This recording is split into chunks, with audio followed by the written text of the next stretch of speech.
Bay Herzl yeni bir işe girdi. Bay Herzl. Evet, Bay Herzl gitmemiş miydi? hayır. Nasıl bir işe girmiş? Emlak ve imar işi. Bir de zeytin ticareti. Zeytin ticareti mi? Evet, Zeytin. evet. Bay Herzl son yediği darbeden sonra hedefini bayağı küçültmüş. Zeytin. Herzl Filistin'den toprak alıyor Mahmut Paşam. Öyle mi? Ah. Bay Konrad, bence siz bu Siyonist Herzl'a güvenmeyiniz. Çünkü bu Siyonist Herzl o arazilerin üstüne yatmaya çalışacaktır. Siz o arazileri benim üstüme yapınız. Ya da en azından benim işaret ettiğim birinin üstüne. Ah, Sebahattin de geldi.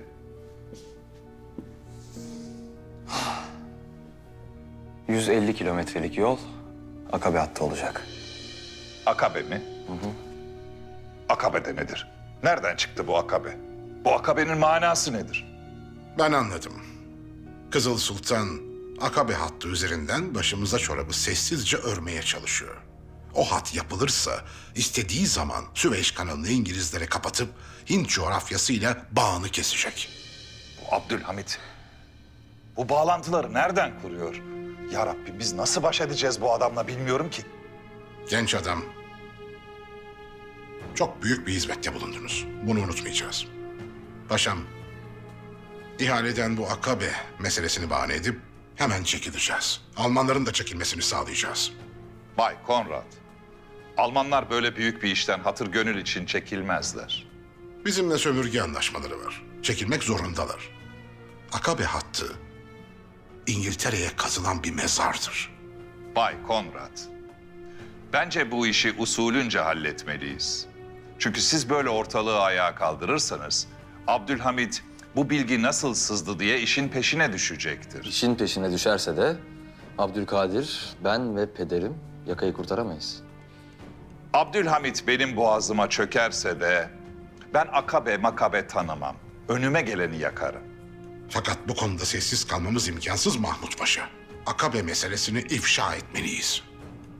Edelim Bay Konrad, edelim. Lakin usulünce edelim. Hünkârım, Tahsin Paşa olmadığı için ben geldim. Bildirilmesi elzem bir havadis var. Nedir paşa? Hünkârım, Aça'daki Müslümanlardan bir mektup geldi. Açe'deki Müslümanların yükü omuzlarındadır. Tarihte kaç kere Osmanlı toprağı olmak için başvurmuşlar lakin hilafet kabul etmemiş. Niçin kabul edilmemişler hünkârım? Osmanlı'nın okyanusun ortasında bir adayı koruması zor. Saldırı olduğu vakit müdafaa etmek vakit alır, İslam devletinin izzetine halel gelir diye. Hollandalılar sürekli saldırıp durur. Çok şükür oraya gönderdiğimiz askerler ve Açı halkı teslim olmaz. Ne yazmışlar okuyunuz.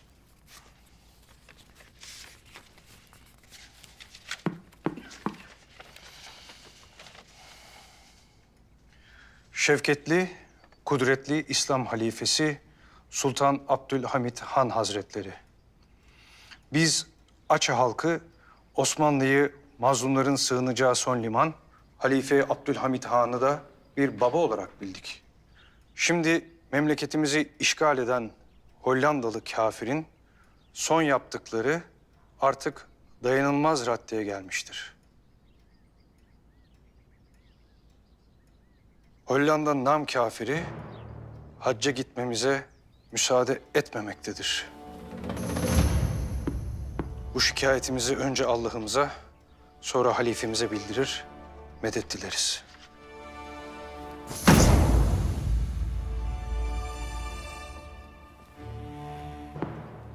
Biz bu makama nasıl layık olacağız paşa? Siz zaten layıksınız hünkârım. Bir hadis. Sizi yüzünüze karşı övenlere toprak atın der. Biz bu makamın hakkını zerre miskal verebilmek için gece gündüz çalışırız da yine de hakkını veremeyiz. Fenerbahçeli Müslümanlar bu haldeyken, dinimize böyle saldırılırken, keşke bir tepenin üstünde yanaydım da kül olaydım. Kül olaydım da rüzgar beni savuraydı. İşte hacca bu sebeple gidilir.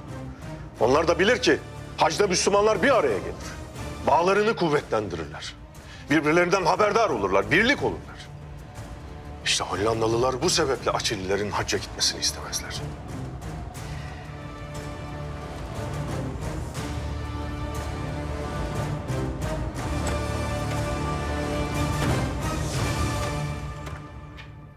Mehmet Paşa? Hayırdır, ne yapıyorsunuz burada? Gördüğünüz gibi çalışıyorum. Kolay gelsin. Kolay gelsin. Ben de pek bir yorgunum. Yoruldum haliyle. Ama tabii devlet meselesi olunca değiyor. Kısa zamanda bu Almanlarla öyle bir dostluk kurdum ki pek bir samimiyiz. Dikkatli olun paşa. Küffar öyle sıkı fıkıya gelmez. Bir elense çeker ki feleğini şaşırırsın alimallah. Canım, ben de dostluk kurdum dediysem bana ne? Ben devletimin menfaatlerine bakarım. Mehmet Paşam, bu Almanların sırtına fazladan bir 150 kilometrelik demir yolu yıktım ki sormayın gitsin. İhale dışı 150 kilometreyi kabul mü etti Almanlar? Elbette. Ama Mehmet Paşam, ben öyle yaptığım işlerde sırlarımı açık eden biri değilim. Siz yabancım değilsiniz diye söyledim. 150 kilometre. Fazladan. Söyle.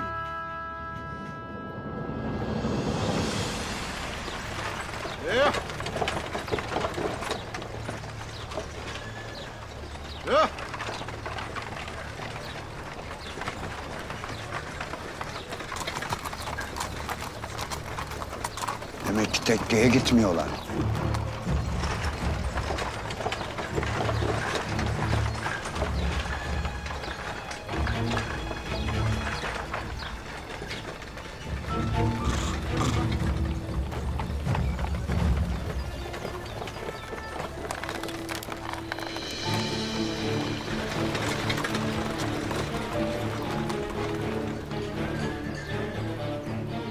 Yetimhaneymiş. Vatikan az kalsın yakıyordu bizi.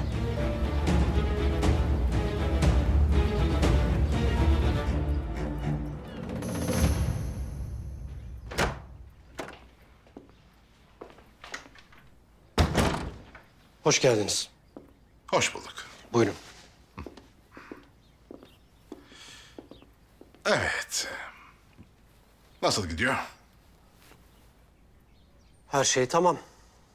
Sizin teklifleriniz, çizilen hat, her şey tamam lakin... Siz bu işi almak istiyor musunuz? Tabii istiyoruz. Yıllardır bu işin peşindeki bir şirketi temsil ediyorum ben. O halde dinleyin. Almanlar ihale dışı 150 kilometrelik hattı kabul etmişler. Bu durumda hiçbir şansımız yok. Yani işi kaybettik. Lütfen. Hemen pes etmeyin. Ben bu ihaleyi kaybedersem Mahmut Paşa'ya karşı kaybetmiş olacağım. Siz de Almanlara. Evet. Pekala. Neler yapabileceğimize bir bakalım. Bakın. Bu hattı ancak bir şekilde kabul edebiliriz. Düz bir arazi olması lazım. Ayrıca köprü ve tünel için masraf olmamalı.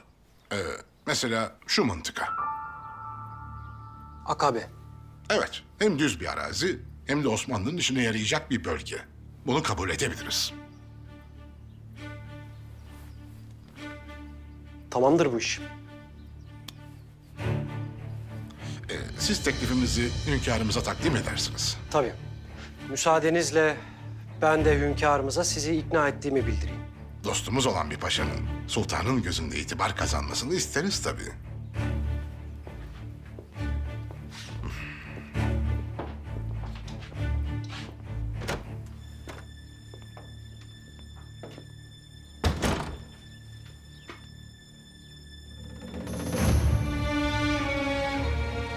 Hünkârım, İngilizlerin demiryolu hattını yapacağı para miktarı burada yazılıdır.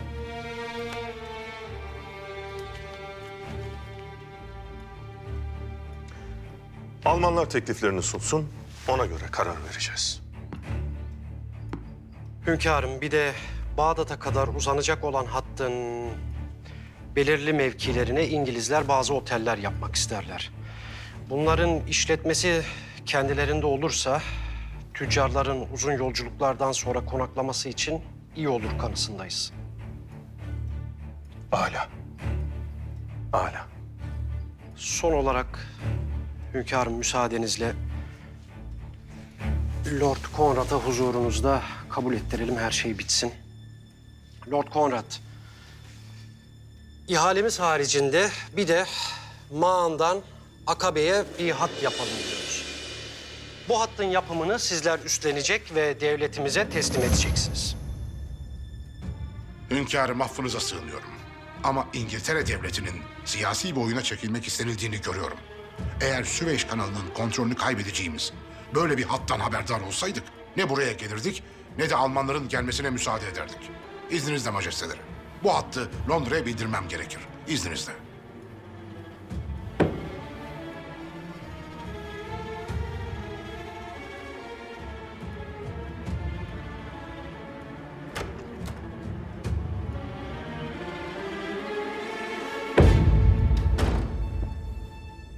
İngilizlerin kalbine saplayacağımız bu hançeri nasıl ifşa edersin? Akabe hattını nasıl ifşa edersin? Bu vakitten itibaren tüm rütbelerin alınmıştır. Yıkıl karşımdan, yıkıl!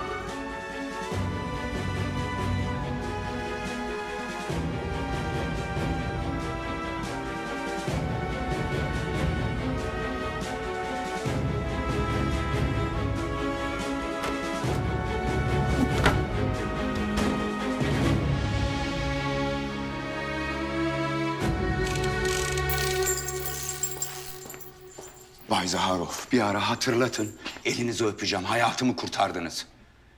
Vatikan'dan gelen malumat yanlışmış. Belki de sultan bize tuzak kuracaktı. Sayenizde Abdülhamit'in gideceği doğru yeri öğrendik. Tekkeye gitmiyormuş. Yetimhaneye gidecekmiş. Ne bu? Yetimhanenin krokisi. Tek girişi var. Ön kapı. Bir de aşağıda mahzen. Abdülhamit, tebdili kıyafet de olsa bir iki koruma olur kapıda. Güzel olan da bu işte. Korumalar kapıda olacak. Abdülhamit ise içeride yalnız. Bizim çocuklar kapıdaki korumalara ateş edecek. Abdülhamit de mahzene inecek. Ve mahzende katiliyle karşılaşacak. Bah! Hiram. Hiram Abdülhamit'i çok sevecek. Çünkü Hiram sadece ölü padişahları sever.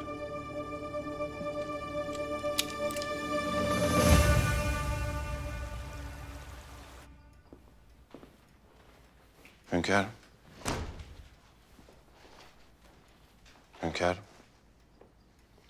Arazi sahibi adamla konuştum. İlkin satacağını söyledi. Lakin artık satmayacaktır. Âlâ. Hünkârım, kalbinizi sıkan nedir? Hollandalılar Açili Müslümanların hacca gitmelerine mani olurlarmış. Bir de bu Mehmet Paşa Lord Conrad'a Akabe hattını ifşa etti. Ama nasıl olur hünkârım? Nezarete haber edin. Rütbeleri söküldü. Maaşı kesilsin. Hünkârım, Mahmut Paşa geldiler. Gelsin. Felaket üstüne felaket hünkârım. Felaket üstüne felaket, felaket üstüne... Paşa! Felaket deyip bir felakete sebep olma. Nedir anlat. Hünkârım, Almanlar bu demiryolu işinden çekildiklerini belirtmişler. İngilizleri anladık da Almanlara ne oluyor? Yani İngilizler, Fransızlar, Ruslar, Almanlar dünyayı sömürge nizamıyla paylaşırken bir centilmenlik anlaşması yaptılar. Sömürge nizamını bozacak her şeyde ortak karar alacaklardı. İşte şimdi onu yapıyorlar. Yani tam da Almanları istediğimiz her şeyi yapmaya ikna etmişken... Bu Mehmet Paşa'nın yaptığı da iş midir Allah sen? Aklım hafsalam almıyor, aklım almıyor yani. Desenize, bu demiryolu işi gene yarım kaldı.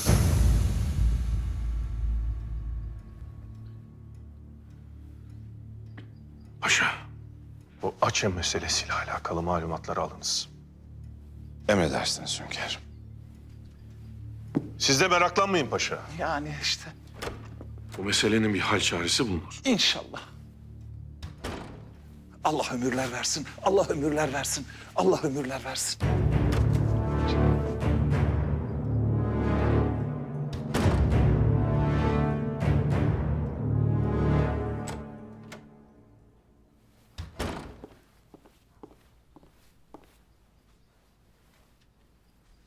Mehmet?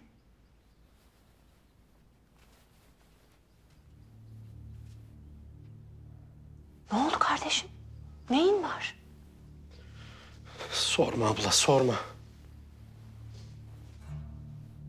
Ne oldu kardeşim? Söylesene. İçim yanıyor. Dar geliyor bu Cihan bana. Kardeşim söylesene. Nedir seni bu hale düşüren? Hünkârımız beni vazifemden azletti. Ne? Nasıl olur böyle bir şey? Yapmamam gereken bir şey yaptım. Devlet sırrını ifşa ettim. Nasıl yaparsın sen böyle bir şey Mehmet? Neyi ifşa ettin? Akabe'ye yapılacak yeni bir hat vardı. Devlet sırrıymış abla. Sırmış.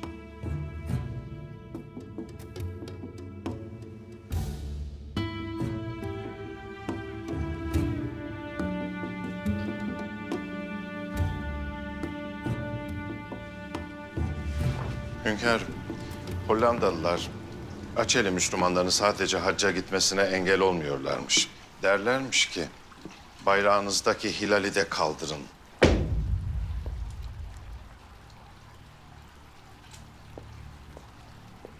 Osmanlı halifesi adına hutbe okunmasını da yasaklamışlar. Yine de Açeli Müslümanlar biz halifemize bağlılık yemini ettik. Hiçbir yasağı dinlemeyiz demişler.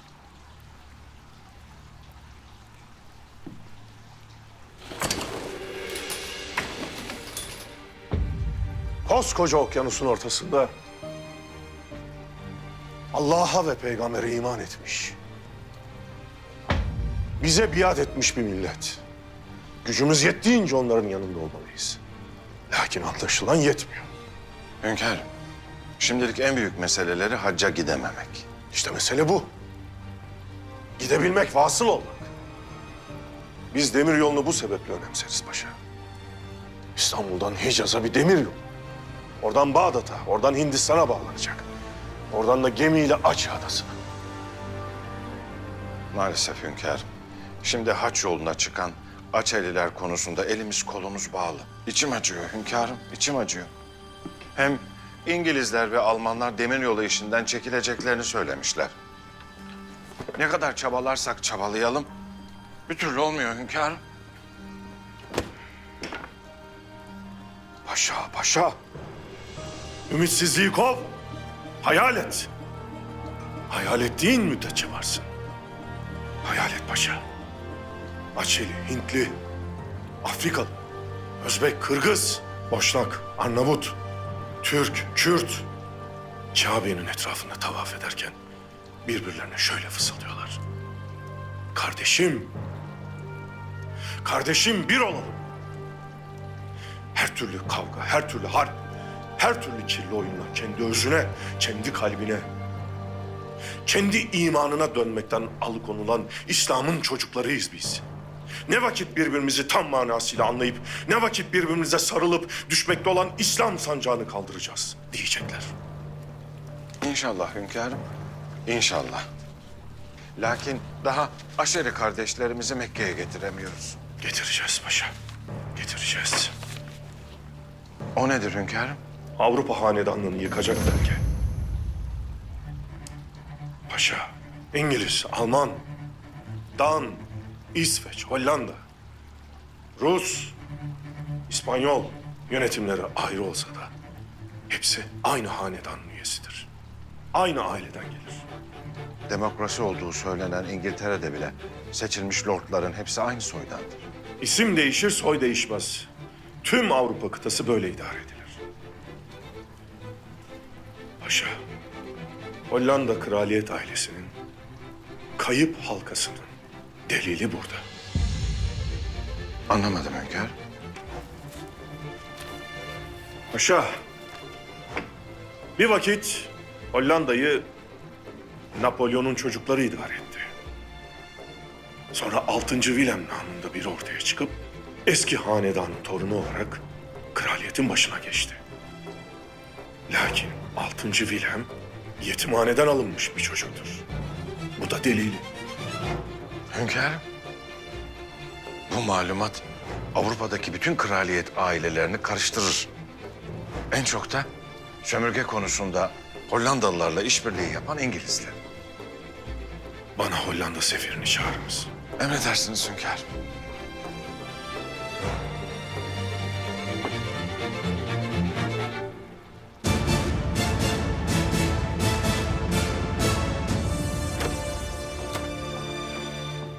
Hünkârımız dayını azletmiş.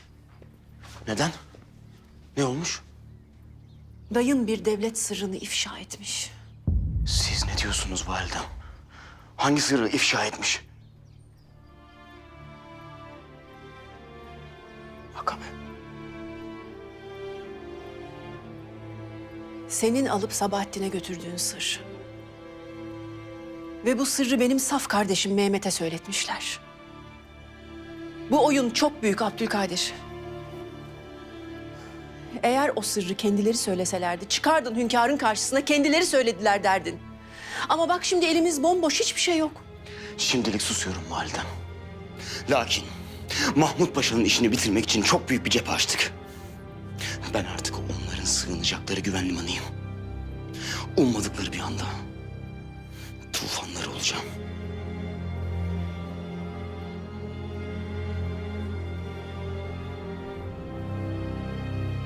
Tahsin Paşam, Tahsin Paşam. Sizin ne zaman görsem mütemadiyen bir koşturma içerisindesiniz. Yoksa siz de devlet aşkıyla yemeyen, içmeyen, uyumayanlardan mısınız? Hollanda seferi gelecek. Varsa mühim bir kelamınız, yoksa durmayacağım Mahmut Paşa. Hollanda sefiri mi? Niye? Demiryolu meselesindeki düğümü çözecek. Bu Hollandalılar ihaleye bile dahil değiller. Bu Hollanda dediğiniz mantar bir devlet. Düğümü nasıl çözeceklermiş onu anlayamadım. Ne alaka? Hünkârımız o alakayı kurar. Siz merak etmeyin Mahmut Paşa.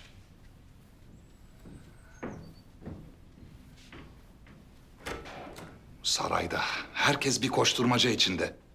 Ben ise böyle ayak altında dolaşan bebe gibi. Hiçbir şeyden haberim yok.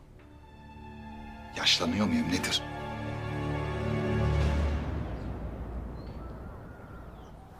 Selamünaleyküm. Aleykümselam. Selamünaleyküm. Selamünaleyküm. Ömer. Baksana biraz.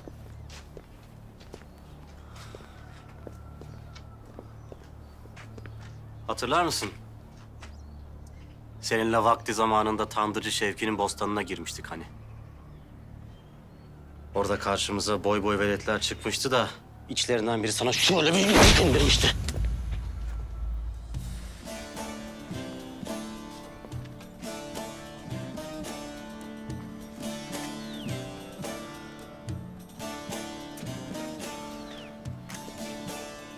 Başta tam çıkaramamıştım da şimdi tam hatırladım. Sen de bana yumruk atan yarmaya elinin tersiyle sağlam bir tokat indirmiştin.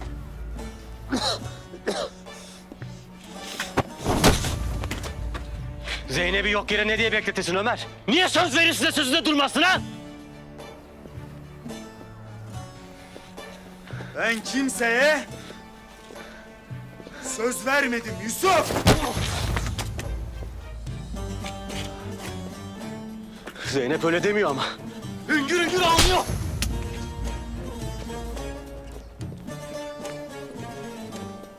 Belli ki yanlış anlamış Zeynep. Bir saray kızı uğruna bacımın umutlarını iç mi edeceksin ha? Bir saray kızı uğruna.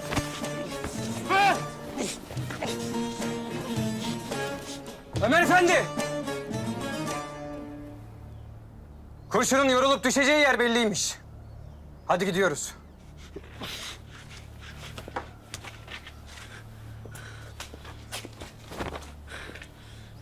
Zeynep'i üzme sakın Ömer.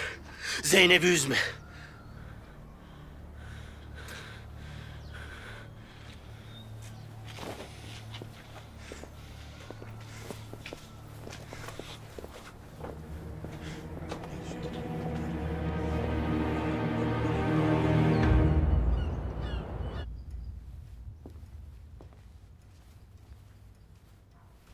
Laf uzar, lakin ömür uzamaz.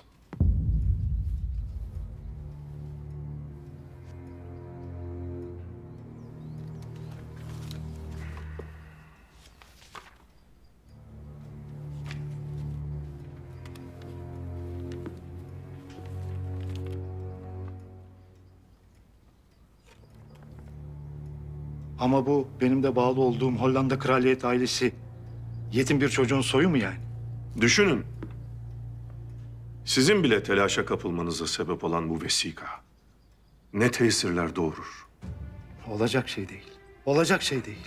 Olmuş işte. Napolyon Hollanda'dan ayrılırken size sahte bir kraliyet ailesi hediye etmiş. Hünkârım.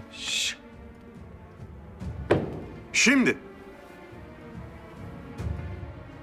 sömürge işinde ortak hareket ettiğiniz İngilizlere baskı kuracaksınız. Bizim onlarla ufak bir anlaşmazlığımız var. Demiryolu meselesinde 150 kilometrelik bir hat için Osmanlı Devleti'ni üzmemeleri gerektiğini söyleyeceksiniz.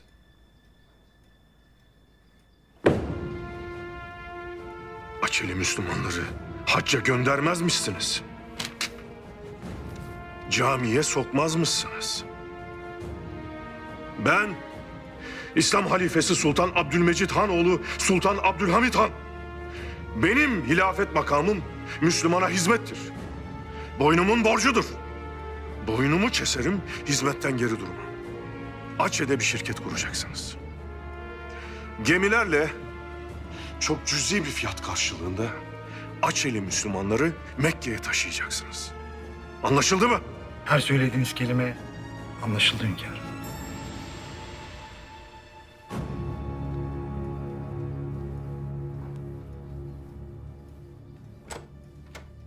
Elhamdülillah. Erzaklar yetimhaneye gönderildi mi? Gönderildi hünkârım. Tekkede de Hürrem için tedbirler alındı. Âlâ. Âlâ.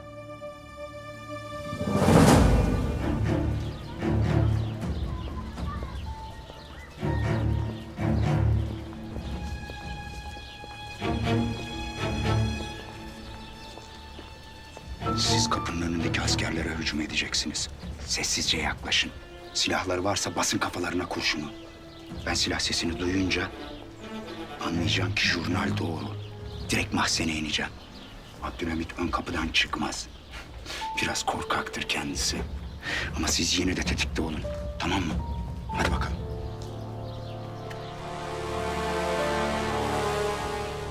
Hollanda'nın demiryolu ihalesiyle ne alakası var? Zihninizi zorlayın paşam. Zihnimi zirveye kadar da zorluyorum, yerin dibine kadar da zorluyorum. Bir alaka kuramıyorum. Abdülhamit, Hollanda sefirini neden çağırdı saraya? Bunu öğrenmelisiniz mutlaka.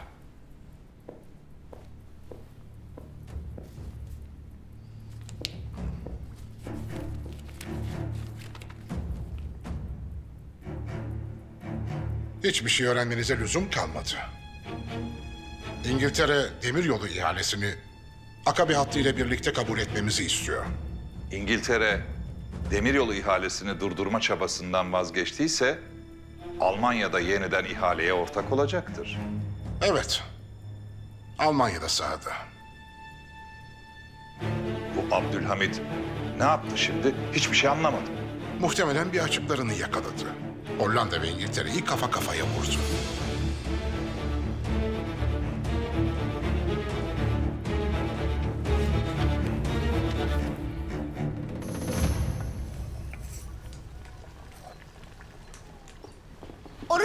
baksın bir nedensiz. Haşa vallahi kokusuna baktım. Gördük gelin. Kızancıklar bu akşam mühim misafirimiz var. O yüzden kokusuna baktım. Kimmiş o? Babamız gelecek babamız. Bize mi satışırsın Bolulu? Vallahi babamız gelecek, hünkârımız gelecek. Sizlerle iftar edecek. Abdülhamit bir şekilde İngiltere'yi ikna etmiş işte. Maalesef ona bu demiryolunu yapacağız. Koca devletler bile Kızıl Sultan'ın karşısında madara oluyorsa ben ne yapabilirim? Sizin durumunuz koca devletlerden daha vahim. Abdülhamit emrediyor, siz de kendi şirketinizi kendi elinizde batırıyorsunuz. Ben onun önlemini almıştım. Abdülhamit sizin toplatılmasını emrettiğiniz gazeteleri Viyana sokaklarında bedavaya dağıttırıyor. Bir kısmını da Filistin'e göndermiş. Ne önleminden bahsediyorsunuz?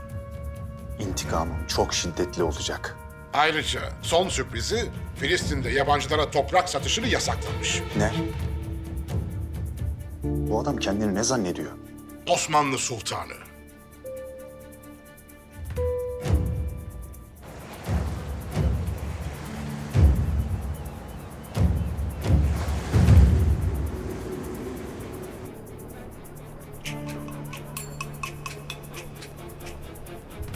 Silahları var. Jurnal doğru. Hadi. Euzubillahimineşşeytanirracim. Bismillahirrahmanirrahim. Elhamdülillahillezî ed'amena ve sekâna ve cealena minel müslimîn. Nimeti celilullah, bereketi halilullah, şefaat ya Resulallah. Allahümme zid ve la tengut bi hürmeti seyyidül mürselin velhamdülillahi rabbil alemin. El Fatiha.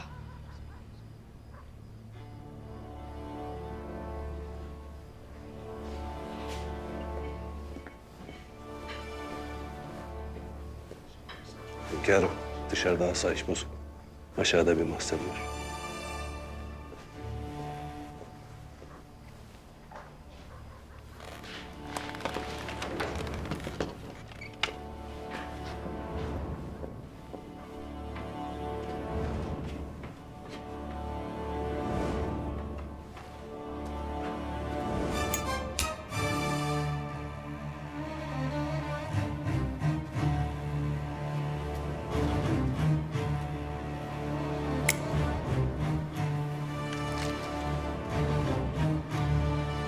Bu sefer işim bitti Kızıl Sultan.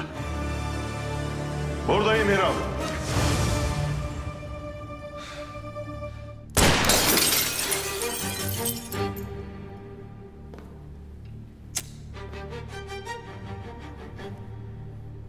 Sen oyun kurarsın, biz bozarız Kızıl Sultan.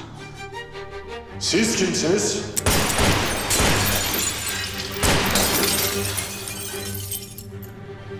Biz senin sonunu getirecek olanız.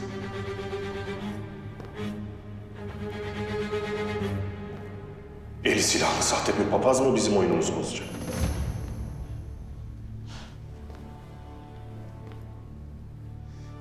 Biz düşmanın görünen yüzüyüz. Yalancı, hilekar bir papaz. Ama senin asıl düşmanın İngiltere, Rusya, Fransa, İtalya. Düşmanını ne kadar büyük görürsen ittifakını da o kadar büyütürsün. Papaz efendi. Onlar o kadar büyük ki seni küçücük bir devletçikle harbe sokacaklar. Asırlar boyu Osmanlı'nın hüküm sürdüğü bir devletle. Bize karşı bu kadar büyük ittifak kuranlar neden küçük bir devleti karşımıza çıkarırlar? Şimdilik küçücük bir devlet. Ama hırsları olan bir devlet. Doğu Roma İmparatorluğunu tekrar diriltecek. Büyük Yunan'ı kuracak bir devlet. Ayasofya'da ezan yerine bu ses duyulacak.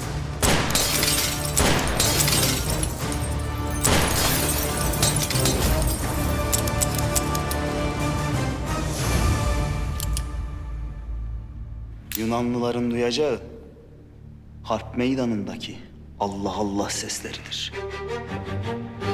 İşittin mi papaz efendi? Sana Hiram'ın yorgun bir mermi olduğunu söylemiştim. Evladım, öldürürsen intikamını alırsın. yaşatırsan bu devlet ne alır? Karar senin.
Elinize fırsat geçmişken beni öldürecektiniz.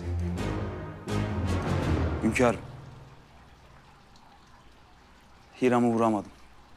Devletimizin alacakları bitmemiştir diye vurmadım. Devletini tanımışsın evladım. Devlet kimseye borçlu kalmaz. Kimseden alacaklı da olmaz. Vakti geldiğinde bir kurşunla borcunu öder, bir kurşunla alacağını alır.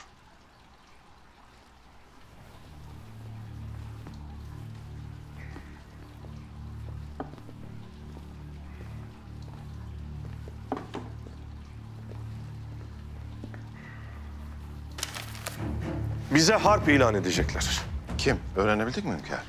Bu harbin azmettiricisi İngiliz'dir. Elinde silah tutan Vatikan'dır. Tetikse Yunan'dır. İşte Yunan'ın istediği harita. Balkanlar, Batı Anadolu, payitaht. Büyük Yunan Krallığı.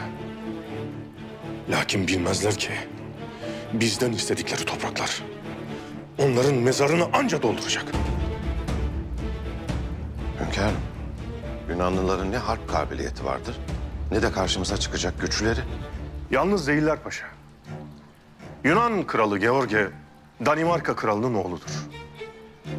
Danimarka krallığı İngiliz hanedanlığıyla akrabadır. Bütün Avrupa'yı aynı aile idare eder. Sonra dünyaya hürriyet satmak isterler. Hürriyet satar, yaşam haklarını alırlar. Garbın hilesi budur. Mesele cihan harbi çıkarmaktır. Tetikleyicisi Yunan olacaktır. Hedefleri Osmanlı'yı parça parça etmektir. Meydana çıktığımızda Yunan'ı boğacağımızı bilirler. Hünkârım, niçin Yunanları sürerler meydana? Evvela Yunan'ı sürecekler. Gücümüzü sınayacaklar. Sonra Rus ve İngiliz. Ardından Bulgar ve Sırplar. Lakin biz buna mani olacağız. Evladım, Hiram'ın Vatikan'la haberleştiği eve git. Yeni emirler gelmiştir, tetkik et. Emredersiniz hünkârım. Biz de gidip Hiram'a soralım bakalım. Neden bizi öldürmek ister?